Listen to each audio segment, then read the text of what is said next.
8.848 metros sobre el nivel del mar. Suena a una simple cifra.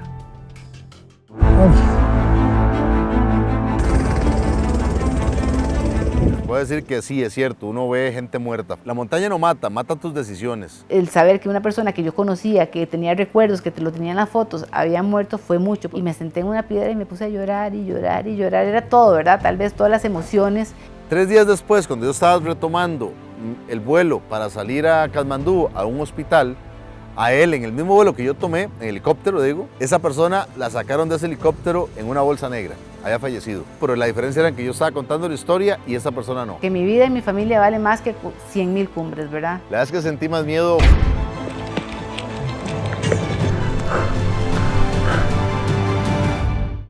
Dicen que uno decide hasta dónde puede subir, pero el bajar tienes que hacerlo a menos que quieras vivir en él.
La expedición británica al Everest de 1922 fue la primera expedición organizada con el objetivo de conseguir escalar el monte, la montaña más alta de la Tierra con una altura de 8.848 metros.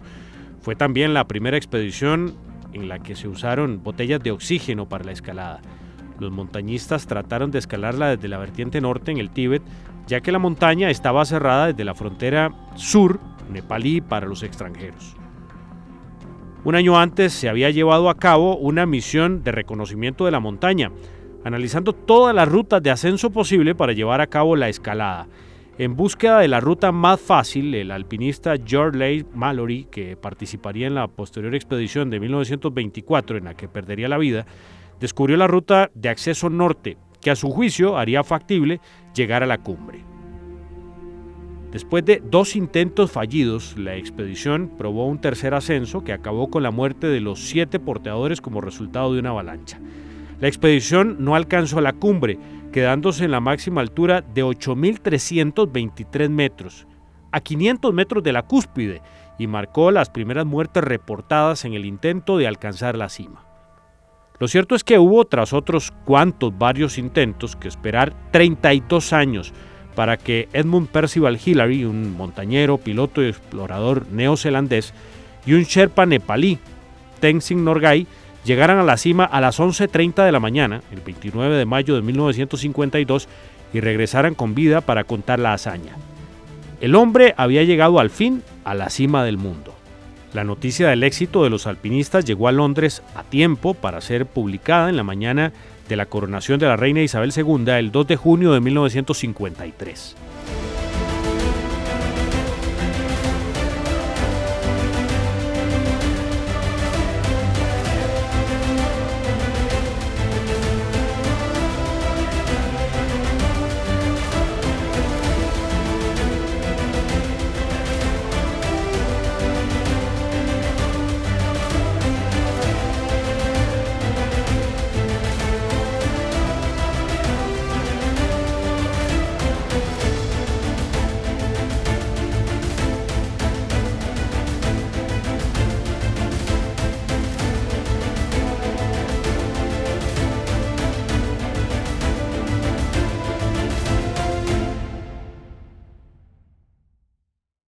Nacido en 1972 en San José, Costa Rica, Warner Rojas creció en las montañas de Escazú, donde desde muy joven empezó a escalar.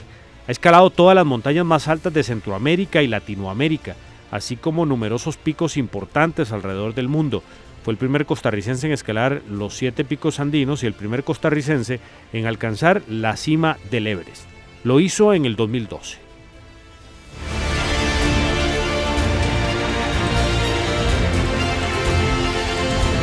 El siguiente testimonial lo basamos en Warner y en Ligia Madrigal.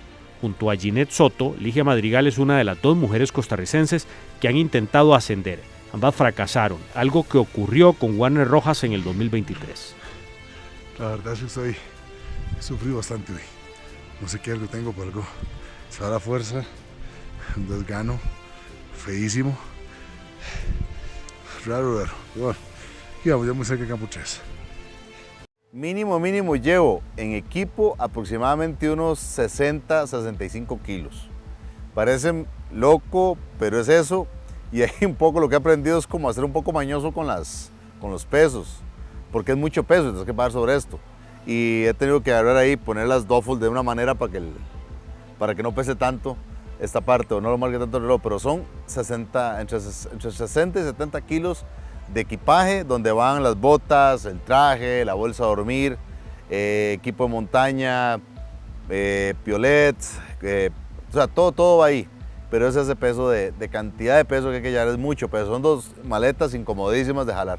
Son 2 maletas, o sea, las puedes cargar vos. Sí, son 2 maletas que antes las anda cada una en cada mano, que se llaman duffel bags, o que cada una pesa aproximadamente, bueno, el permitido, 32 kilos, y son de 100 litros. Son muy grandes, más lógicamente mi mochila que ahí llevo computadora, la parte electrónica la llevo en mi mochila. El resto lo llevo ahí y las cargo, y donde hay carritos trato de usar el carro porque es muy incómodo jalarlas. No tienen rodines, son como una especie de salchichón, digámoslo así, que uno lo va jalando literalmente. Cuando usted llega al Everest se supone que ya ha subido algunas montañas, ¿verdad? La mayor cantidad posible, y ya ha hecho 6.000 o 7.000, entonces ya uno más o menos con cada expedición se va dando cuenta cuál es la ropa que mejor se adapta, ¿verdad? Que mejor le queda, que lo calienta más, que es más cómoda. Entonces ya es un poco más fácil en ese punto de armar la maleta. Yo me acuerdo mi primera expedición, yo llevé como 20 jackets y 20 pantalones porque no estaba segura cuál era el más cómodo, y ahí ya al momento de yo ya irme para el Everest ya tenía muy claro cuáles eran los 2 o 3 pantalones que yo iba a usar, las 2 o 3 jackets que iba a usar, y además de que le ponen a uno un límite. Uno puede llevar 2 duffel, que son unos maletines como el tipo militar, que no tienen rueditas ni nada, que tienen que ser de ciertas marcas. Yo llevé de Thule, que son muy buenos, resistentes, de un material para que lo puedan cargar los sherpas o las mulas o los yaks, ¿verdad? Ahí lo que usan son yaks y sherpas, y que resistan el clima, que se puedan ensuciar, que resistan el agua. Entonces a uno le dan permiso de llevar 2 de esos de 23 kilos, donde ahí le tiene que caber a usted todo el equipo. Entonces en realidad ya uno no puede llevarse toda la casa, que uno a veces quisiera, o esto por si acaso, esto, sino que uno ya tiene que en ese punto ser muy consciente de lo que realmente uno necesita. Yo lo que hago siempre es que lo agarro y lo extiendo o en la cama o en el piso. Y ahí extiendo todo el equipo y voy chequeándolo en un listado que tengo, donde lo que hago es llevar lo más importante, en este caso, bueno, las medias, 4 pares de medias, los 2 tipos de botas que llevo, las suéter y jackets que uso previo a estar subiendo a las partes más altas, el piolet, que es este pico que uno usa como hacha, y comida, la ropa de día a día, bueno, casco, linternas, pilas, guantes, no solamente 2 o 3, sino que es un montón de guantes que yo llevo, algunos de emergencia, por si acaso en algún momento pierdo unos, tener siempre en mi mochila uno, la mochila de ataque, las mochilas que llevo, porque no solamente es una, o sea, llevo una que es la que uso en el equipaje, pero las otras que son mochilas para subir la montaña o para cargar o transportar cosas a la montaña. Entonces es un montón de equipo donde está conmigo básicamente esas cosas, la ropa térmica que se lleva, en fin, esos son los que veo, o sea, que no me puede faltar propiamente el equipo de 8000. Las otras, si algo pasara, las puedo conseguir, pero propiamente el equipo de 8000 metros, para montañas de 8000, esa sí o sí, tengo que revisarlo bien para evitar que algo me falte y eso pueda acarrear un accidente. ¿Qué es lo más caro del equipaje y dónde se consigue? Lo más caro del equipaje, para mí hay 3 cosas fundamentales. Uno, el downsuit, que es el traje grande, que es un traje especial, que es para montañas de 8000 metros. Este no se consigue en Costa Rica, lógicamente. Este lo conseguí ahora, es de una marca china, entonces lo conseguí en Nepal, Kaila se llama. Después de esto, las botas para 8000, que son unas botas grandes especiales. Estas son Boreal y estas las compré gracias a Alex Chicón en España. Alex Chicón es un montañista español y en Bilbao es donde las conseguí, en España, fue donde compré estas botas. Y después el piolet y los grampones, que son el pico y los picos que ponen debajo de las botas. Y esto igual se consigue no en Costa Rica, sino pues traído de Estados Unidos o en su caso de Europa. Y las últimas mías las compré en Nepal, los últimos grampones, que son esos picos. Porque aquí en Costa Rica no existe ese tipo de herramientas para en el caso nuestro, porque eso solamente para puntos concretos con nieve o hielo. ¿Y cuánto vale ese equipaje? Te puedo decir, solamente el downsuit de este traje especial anda alrededor de unos $1200. Las botas estas pueden andar en unas $1000 y el piolet 120 y los grampones $300. Entonces sumamos, estamos hablando casi $3000 de solamente en 3 cositas básicas que hay que usar sí o sí. Lo que a usted le quepa, con toda una lista que le mandan, que tiene que tener mínima, ¿verdad? De sus botas para 8000, de su traje de 8000, que eso es, ¿verdad? No se puede cambiar por nada, los crampones, el arnés, los yumar, toda la parte de escalada, que eso usted tiene que llevarlo, sus anteojos de protección, ¿verdad? Solar, porque si no los usa en cierta altura puede quedar hasta ciego, el casco para protegerse. Todas esas cosas no son negociables, ¿verdad? Y luego también ropa para media montaña que sea impermeable, los pantalones de Gore-Tex, la jacket de Gore-Tex o de una membrana que sea contra agua, totalmente 100% contra agua. La pluma, ¿verdad? Las famosas plumas, que tenga gorro y que sea suficientemente caliente para generar calor. Su sleeping bag, le piden 2, que sean para menos 40 grados. Todo eso te lo dice la agencia que vos contratas sí, para subir. Sí, y si usted lo busca, digamos, ya todo el mundo lo sabe, pero ellos te mandan para estar seguros de que lo llevas, ¿verdad? Como un checklist. De hecho, a mí me mandaron unas páginas que era un PDF, uno lo imprimía y podía poner el check. Y cuando llega uno al hotel allá, antes de empezar la caminata, se lo revisan de que realmente uno traiga, ¿verdad? Esas cosas que son básicas. Cuando entré al montañismo me di cuenta que, o sea, realmente el montañismo es un deporte carísimo, por 1000 razones. Porque no solo es el equipo, que obviamente usted no puede escatimar en el costo, usted no puede decir, bueno, el pantalón de North Face cuesta $200, pero hay uno ahí chino que cuesta 100, porque esos $100 puede significar que se congeló, ¿verdad? Es su vida y su integridad y su cuerpo el que está en juego, entonces usted no quiere escatimar en la ropa y en la calidad de esa ropa o ese equipo que usted va a utilizar. Pero además, porque los seguros son carísimos, no le sirve un seguro de vida normal, sino que tiene que sacar un seguro especial que cubra montañas más altas de 5000, es todo un rango diferente, que además incluye el rescate en helicóptero, porque si a usted le pasa algo por A o por B y tiene que ser rescatado, el vuelo en helicóptero le puede costar hasta $5000, ¿verdad? Entonces es muy importante tener un buen seguro. Además, los permisos que cobra el país por utilizar las montañas, sobre todo en montañas populares, ¿verdad? De los 7 Summits, que es como las 7 montañas más altas del continente, que es un reto muy buscado por los montañistas, son más caras, ¿verdad? Entonces son permisos, creo que la del Everest son $11,000 el permiso, ¿verdad? Entonces ahí vamos hablando de costos fijos de sola operación, ya sin contar ya la compañía que usted contrate, para darle ya el servicio, que son muy altos, ¿verdad? El tiquete de Costa Rica a Katmandú le puede costar a uno $2500, ¿verdad? Entonces estamos hablando, y si te cobran, a mí me cobraron exceso de equipaje porque llevaba 2 kilos menos y por 2 kilos me cobraron $500. Yo me puse a llorar literalmente, ¿verdad? Porque uno va con el presupuesto súper así.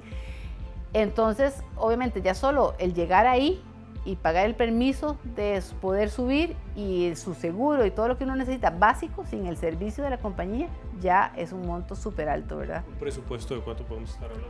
Yo diría que en costos básicos como unos 25,000, 30,000 dólares. Y de ahí tiene que ya usted pagar los servicios de la compañía, que ya ahí también hay muchos rangos, ¿verdad? Dependiendo de sus posibilidades.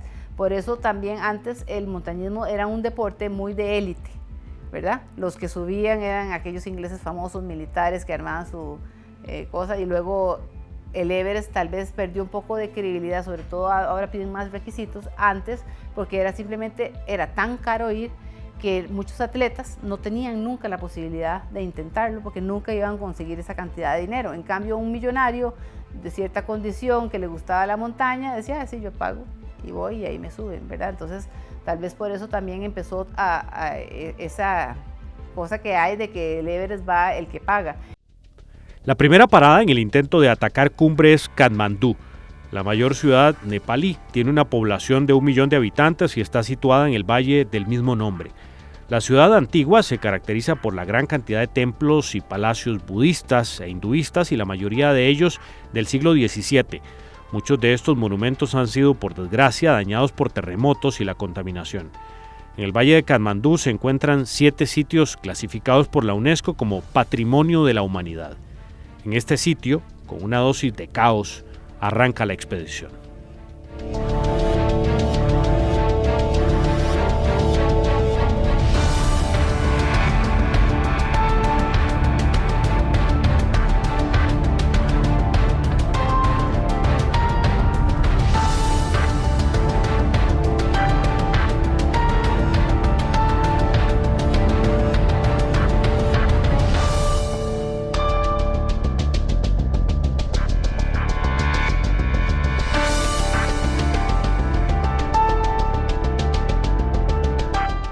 Katmandú es un país de tercer mundo, así, ¿verdad? De libro.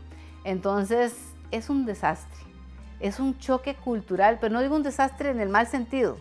Es un desastre interesante, porque uno viene, y eso que venimos de Costa Rica, ¿verdad? Que no es un país de primer mundo, pero tampoco somos de tercero, con cierto orden, cierta infraestructura y, ¿verdad? Y ciertas cosas que uno está acostumbrado, de repente llega y es esta cantidad de gente impresionante. Yo no sé cómo hay, ¿verdad? Las calles, no hay semáforos, no hay altos, no hay nada, entonces hay millones de motos y carros, esa es la primera impresión, y gente que se tira a cruzar calle y no hay infraestructura de nada, y nadie se muere, ni nadie lo atropellan, ni nada, ¿verdad? Ya tienen una manera de funcionamiento. Ahí me dijeron, usted se va a cruzar la calle, tiene que ir despacio, no se puede tirar a correr como aquí, que uno corre para que el carro no lo atropelle, digamos, sino que más bien tiene que ir despacio para que los carros tengan la posibilidad de capearse. Porque si usted va muy rápido no pueden frenar, entonces uno tiene que irlo cruzando así como con confianza, que no, porque van a frenar, pero a veces le frenan así a 1 milímetro, ¿verdad? Entonces es muy interesante, es un choque cultural impresionante, ¿verdad? Sobre todo de la cantidad de gente y el orden de la ciudad. Uno llega a Katmandú, que es una ciudad un poco caótica, se puede decir así, desde nuestra visión. Uno está ahí 2 o 3 días y aquí hay que ir a sacarle los permisos. Ahora, en el caso mío, esta vez me tocó ser líder de expedición. Me pusieron como líder de expedición, yo no sabía. Entonces, ¿esto qué significa? Que tengo que ir al Ministerio de Turismo a firmar unos papeles. Y de ahí me voy para la montaña. Si no tengo que hacer ese trámite, yo lo que hago es espero en Katmandú y me voy al aeropuerto 2 o 3 días después. Y en el aeropuerto volamos de Katmandú a Lukla, que es donde uno empieza a caminar hacia el Monte Everest. Y eso es básicamente lo que hay que hacer, de llegar de ahí a este otro punto. Y va a depender los días que uno esté ahí en Katmandú, 1 o 4 días. ¿Qué es lo que hacemos nosotros cuando vamos allá? Generalmente contratamos una empresa logística. Cuando digo logística, es logística montaña. Y eso ha existido desde antes, desde hace muchísimos años. Desde las primeras expediciones se llegaba a los lugares y se conseguía la gente. Ahora hay empresas que dan la logística. ¿Y qué es la logística? Pues bueno, yo de Costa Rica, por ejemplo, la gente piensa que ir al Everest o una montaña de 8,000 metros es llegar, irme y llevarme una tienda de campaña. Para empezar, las tiendas de campaña son tiendas especiales que no venden en Costa Rica y que cada tienda vale unos $400 cuando es barata, de una buena marca que resista el viento. Y entonces aquí no se consigue y uno no ocupa una tienda. En una expedición para una montaña de 8,000 metros uno debe tener mínimo 4 tiendas. No todas las va a usar, pero sí, a ver, lo que pasa en estas montañas es que el viento puede venir a destruir las tiendas. Entonces uno, ¿cómo hago? O sea, imagínate que solamente ahí estamos hablando de $1,200 de tiendas, más transportarlas al otro lado del mundo y después traerlas. Entonces, ¿qué es lo que hacemos nosotros? Contratamos mejor una empresa que toda esa logística la tiene armada y uno le dice a ellos, mire, yo ocupo esto, esto y esto. Ellos tienen un paquete oficial, que es el full package, que le llaman o paquete full, donde te dan esto, esto, esto. Entonces uno, yo en el caso mío, como he tratado de hacer las montañas, le digo, mire, yo lo que quiero es servicio de campo base. Cuando digo servicio de campo base es las comidas que me den y una tienda para dormir. El permiso de estar en campo base. Y ellos se encargan de esto, de la comida, todo esto, y ellos mismos, uno le dice, hay gente que quiere Sherpa o que no quiere Sherpa. Entonces digo, mira, ocupo una persona que me acompañe, un Sherpa. Entonces ellos me asignan un Sherpa, ¿no? Y uno trata de decirle, mira, que tenga experiencia, o que sea joven, o que no sea tan joven, lo que sea. Pero te asignan a una persona y también va a depender mucho. Yo en el caso mío, conozco a la empresa que me hace ese trabajo, que es de un amigo, es un Sherpa, que él fue escalador, ahora ya dejó de escalar y se dedica pues a suplir esas necesidades.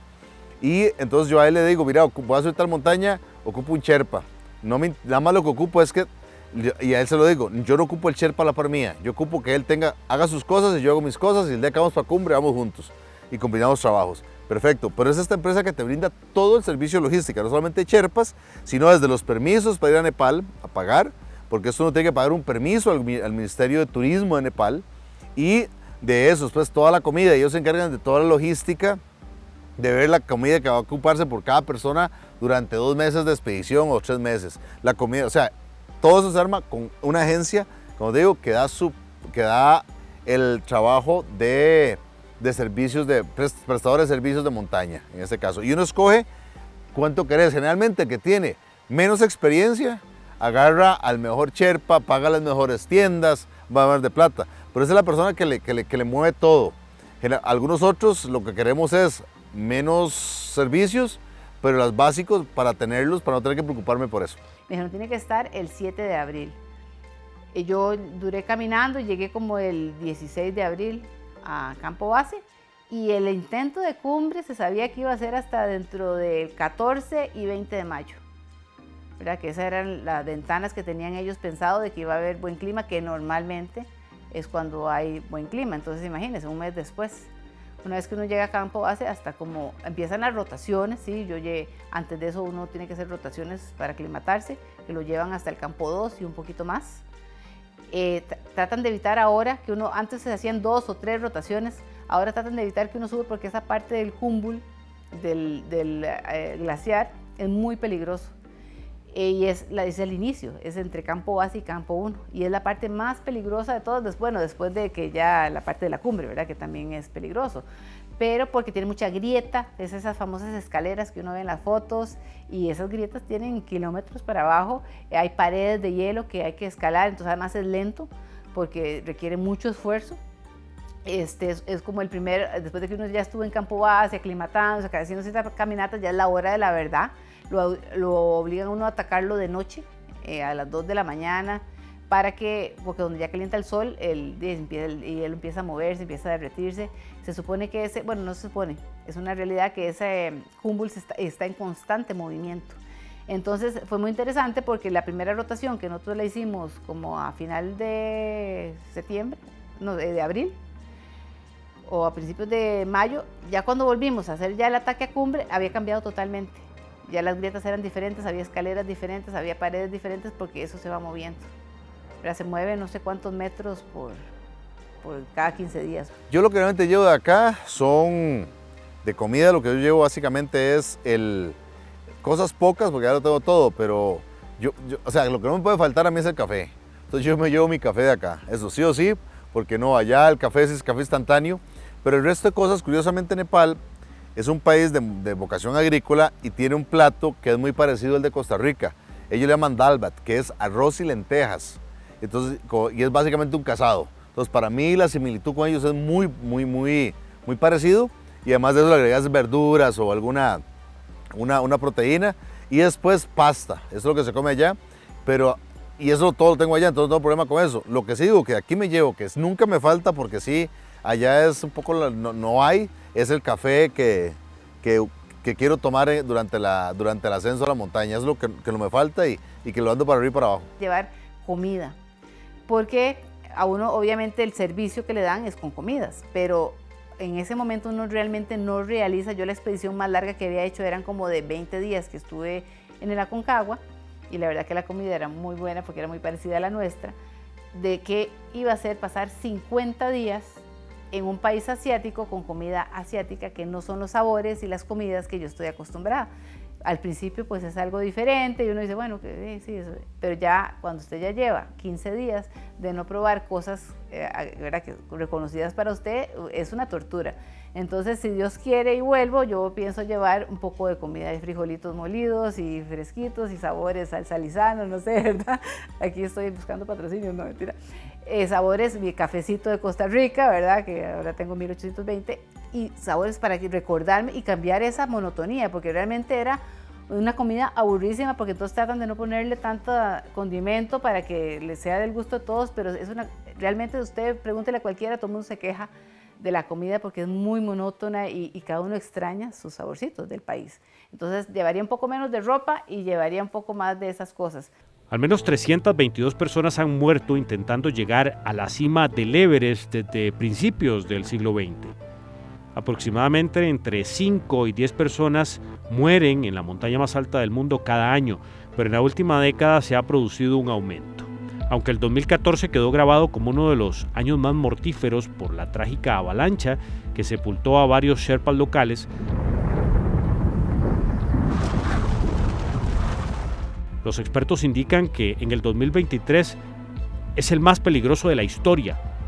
Y es que además de ser un año con el récord de muertes, 2023 también es el más activo de la historia, con un récord de 479 permisos emitidos. Motivo por el cual el gobierno nepalí ha sido criticado. Pero claro, el país ingresa 12.000 euros por cada uno de los permisos que emite. Se trata de un importante generador económico para un país empobrecido, que se ha mostrado reacio a reducir esas cifras.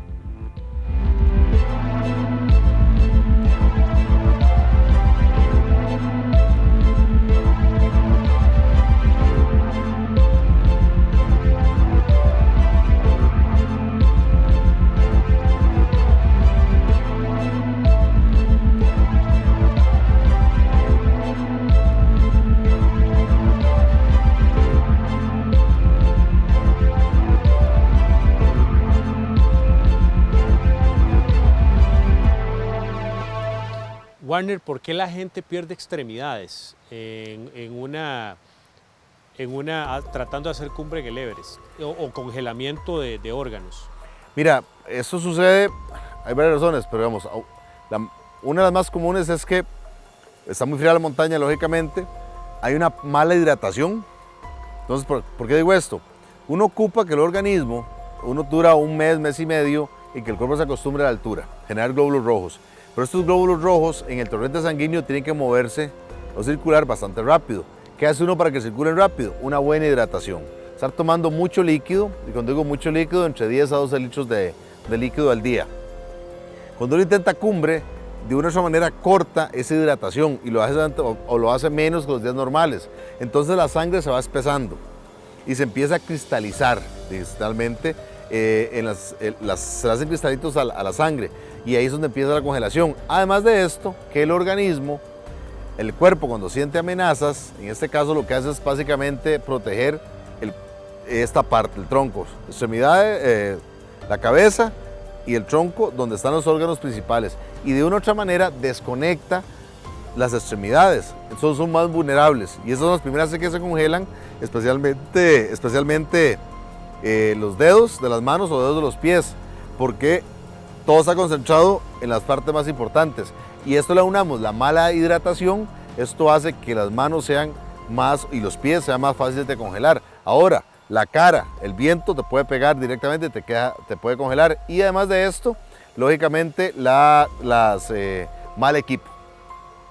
Yo diría que el principal riesgo que puede haber de muerte o de fatalidad es no saber o escuchar el cuerpo y entender el límite.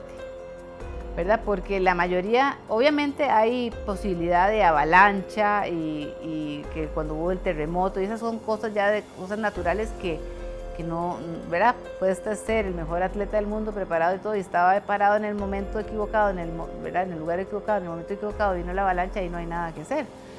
Pero esas muertes por avalancha sí son mínimas en la estadística, digamos, no mínimas, pero en comparación, la verdadera muerte del Everest se da sobre todo bajando de cumbre, porque las personas lo dan todo por alcanzar esa cumbre, a veces más de lo que deberían, y cuando ya empiezan a bajar, ya los síntomas del mal de altura, del agotamiento, casi todos mueren por exhaustos, por estar totalmente agotados, ya no tienen energía para seguir avanzando, y estás a 8.600, 8.700 metros y se quedan así quietos y ya no pueden moverlo, y a esa altura nadie tiene, ¿verdad?, la capacidad para, o sea, uno con costos puede mover su propio cuerpo, nadie tiene la capacidad para poder ayudar a otra persona, o jalarla, o sacarla, o alzarla. Ahora hay unos sherpas bravísimos, y yo creo que con toda la tecnología de trajes y todo, y más el conocimiento de preparación, este año hubo un rescate como a 8.500, uno o dos rescates de sherpas bien fuertes que lograron sacar gente que estaba a 8.500, que eso antes yo creo que no era posible, pero ya más arriba, sobre todo en el paso de Hillary, en el Hillary Step, que es como una parte súper complicada, ya a punto de llegar a la cima, como a 8.700 creo que está, ahí es imposible rescatar, casi que imposible rescatar, y ahí es donde casi todo el mundo queda, donde los que se murieron, al menos los 2 que murieron de mi expedición, murieron en esa parte. Varios expertos han advertido que el Everest se está convirtiendo en un destino turístico y un patio de recreo para ricos y escaladores con poca experiencia a gran altura. De hecho, tal y como se comenta en varios artículos, ascender al Everest ya no es tan caro como era antes. El precio ha bajado de los 50.000 o 60.000 euros hasta los 30.000, pero se ha rebajado la seguridad. Es decir, es mucho más accesible para el público general. Hay que tener en cuenta que el monte Everest tiene una altura de 8.849 metros y en su parte superior el oxígeno es tan escaso que se le ha dado el nombre de zona de la muerte. Básicamente es una zona donde los cuerpos de los escaladores están descomponiéndose y muriendo. Este año un alpinista húngaro fue encontrado inconsciente en la cumbre del Everest después de escalar sin sherpa ni oxígeno suplementario.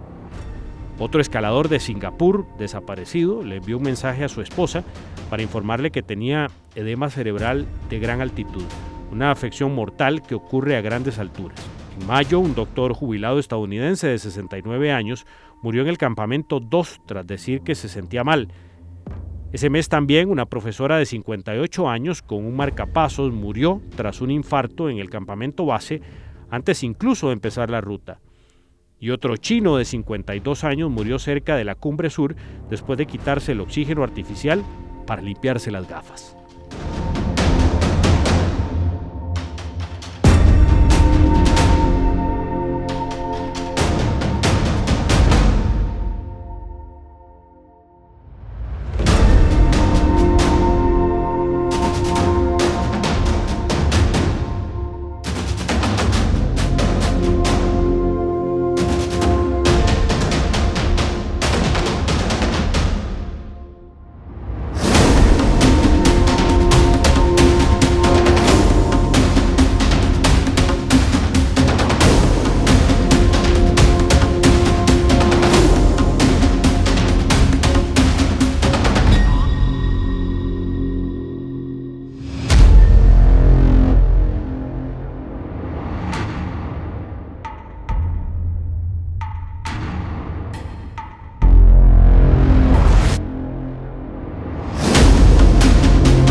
Y les puedo decir que sí, es cierto, uno ve gente muerta, fallecida.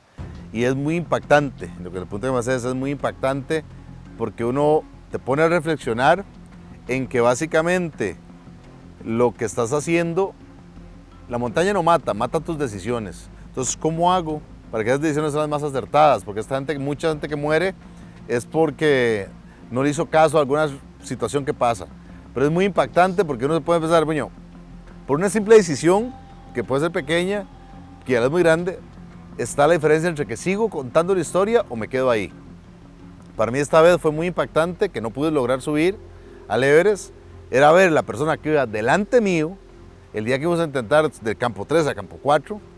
Yo en ese momento tuve que tomar la decisión de regresarme, fue muy dura, es una de las cosas más difíciles que he tenido que aprender en mi vida, a soltar el ego, a soltar, aprender a renunciar.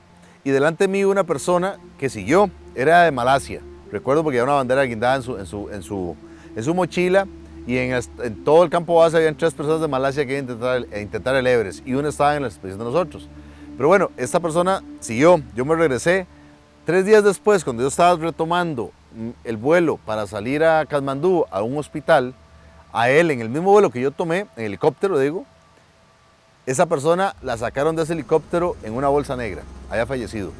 Entonces era muy impactante saber que yo decido regresarme con todo lo que significaba regresarme. Y esa persona no, pero la diferencia era que yo estaba contando la historia y esa persona no, estaba ahí. Y eso lo hace reflexionar uno mucho sobre realmente seguir en esto, querer seguir en esto, cómo vas a seguir en esto, qué medidas hay que tomar, cuánto valorás la vida. Y entonces uno, creo que uno aprende a valorar la vida, no te imaginas cuánto, porque va desde simplemente tener calor, porque el sol allá muchas veces es un mero adorno, simplemente salió y no se siente, pero tener el verde que tenemos aquí, esa humedad, y valoras todo, dormir en una buena cama, una buena ducha, una comida a la que tenemos acostumbrados, y eso te hace valorar todo ese tipo de cosas cuando hay gente que muere, tu familia, tus hijos, tu esposa. Entonces esas cosas son las que uno valora y que de una otra manera nos hacen, pues no sé, muy sensibles a estar día a día disfrutando lo que estamos haciendo. Sí me ha tocado ver gente morir, o sea, amigos, y no solamente en el Everest, sino en otras montañas. Tengo lamentablemente, para mí el año más trágico a nivel de amigos que fallecieron fue el 2018, donde 4 compañeros de diferentes países, de diferentes lugares, gente allegada, fallecieron en la montaña. Y ahora en el Everest hubo una persona que estuvo muy cerca de morir. No murió gracias a que la gente que estaba, la empresa que prestaba de servicios, y 2 personas más sacrificaron su cumbre para dar al Sherpa, para que ayudaran a esta persona a bajar. Y está bien, porque el montañismo es esto. Lo que está mal es que él, a pesar de que se le dijo que no siguiera, siguió. Y puso en riesgo la vida de otras personas.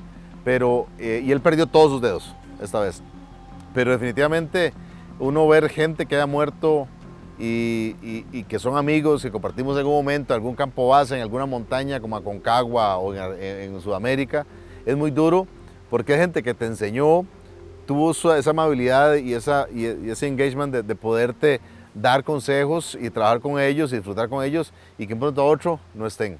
De hecho, ahora, esta semana, el fin de semana pasado, murió un Sherpa, que yo lo conocí ahora en Nepal, no lo había conocido, lo conocí ahora en Nepal, y murió en una avalancha en otra montaña de 8.000 metros. Entonces impacta porque hay gente que de una otra manera hace lo mismo que uno hace, y gente que le ha ayudado a uno a conversar y a compartir. En los momentos de los campos bases, en los campamentos bases uno está muy cerrado ahí, y es o sea, es un lugar muy triste, muy desolado, y estar en esos lugares con alguien compartiendo es momentos muy bonitos, pero como digo, hay gente que sí se ha fallecido.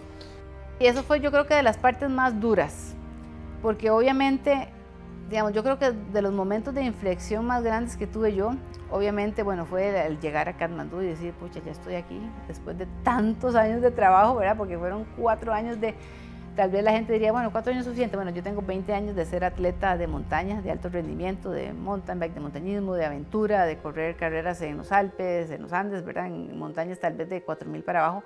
pero ya llegar después del esfuerzo, porque realmente fue un esfuerzo increíble de la familia, ¿verdad? De sacrificar, de ver si se conseguía el presupuesto, si me estaba preparada, si conseguía el equipo, tantas cosas que cuando yo llegué ahí yo todavía no lo podía creer. Entonces creo que ese fue un momento de inflexión grande. El segundo fue cuando yo empecé, bueno, una cosa importante fue que cuando yo hice el cumbu yo tenía miedo que me diera miedo, que de las escaleras y eso, y no, gracias a Dios no.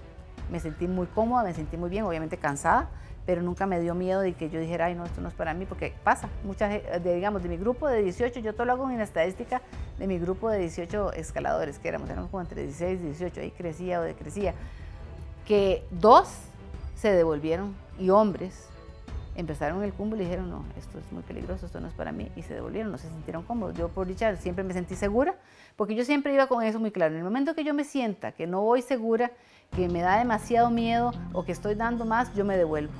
O sea, porque mi vida y mi familia vale más que 100.000 cumbres, ¿verdad? No, 2 minutos en la cumbre no vale todo lo que yo he alcanzado hasta este momento. Entonces, me acuerdo cuando iba para Campo 2, ya en el momento de ataque a cumbre ya venía gente bajando, que había atacado cumbre antes que yo, y ya empecé a ver donde llevaban el primer cadáver. Y también vi un escalador de los más experimentados de mi grupo que se había tenido que quitar los anteojos porque se nublaron y entonces no veía. Y entonces se tuvo que quitar los guantes para poder hacer la escalada a tacto y había quedado ciego.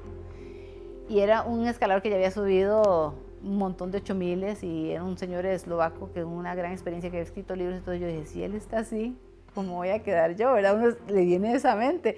Y muerto, ya ve la muerte ahí y uno dice, esto es de verdad. ¿Viste cuerpos? Vi cuerpos, claro.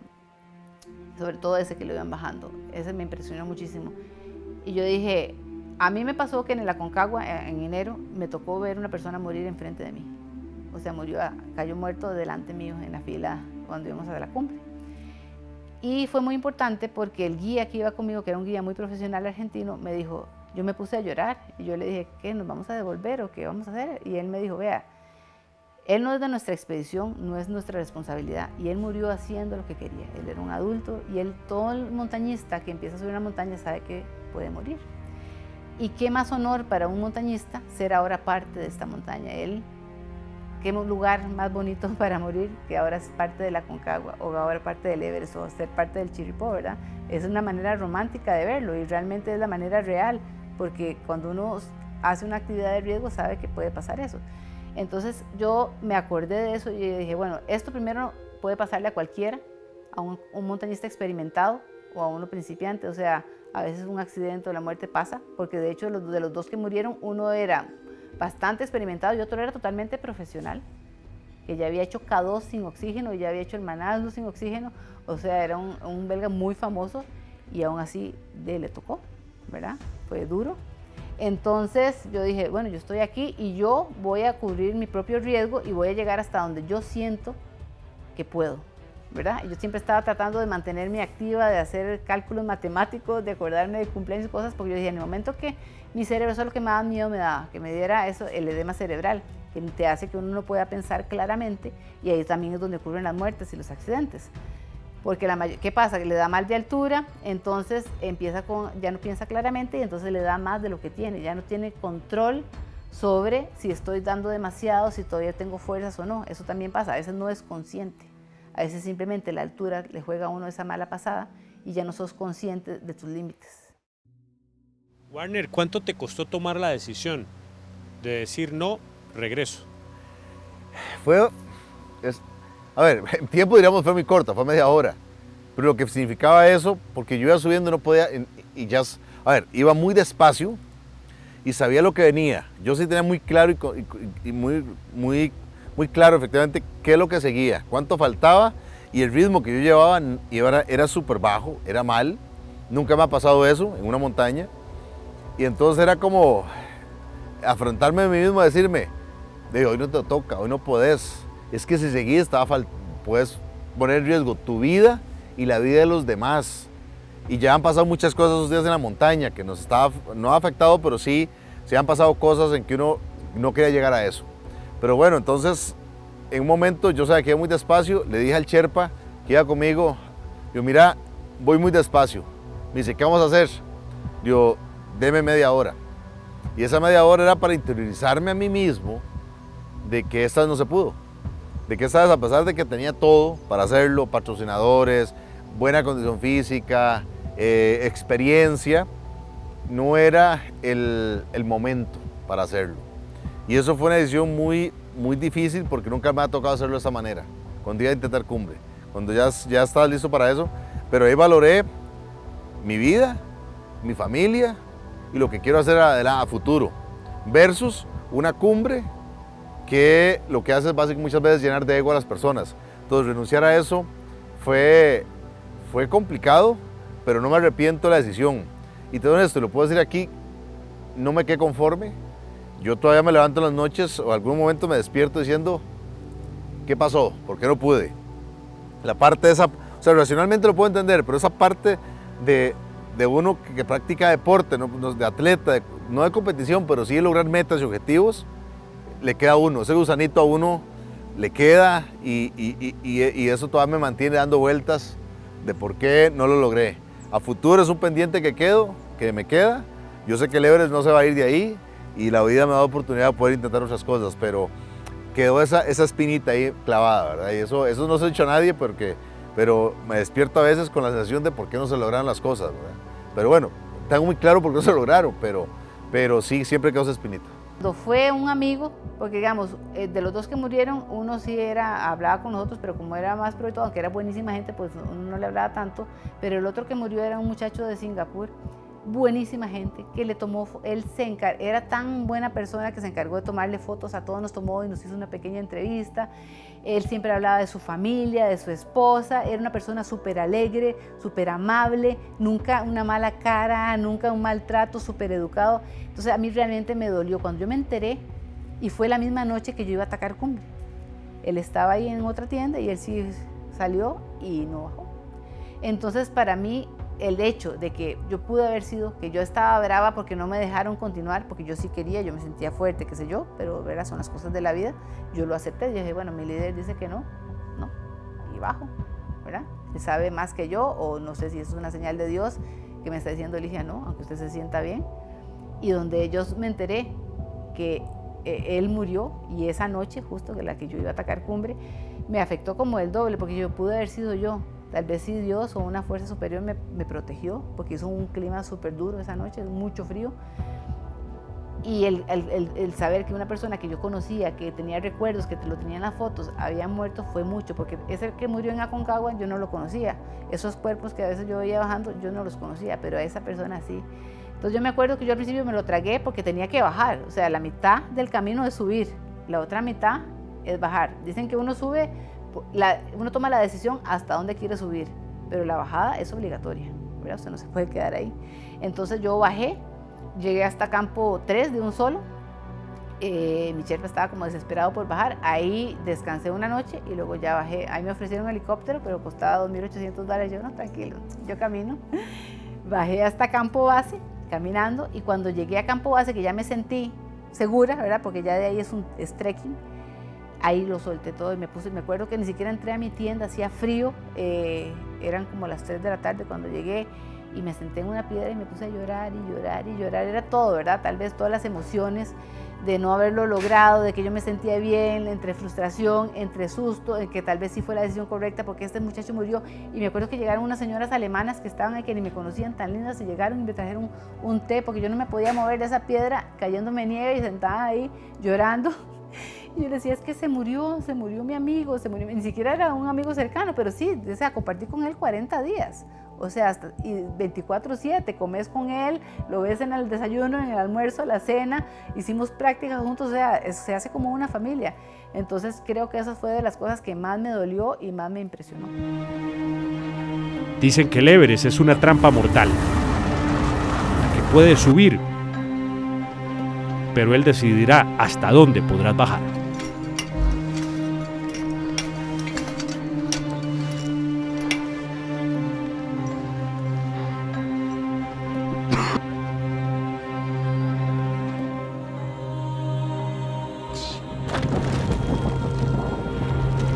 Shoe drop, double down.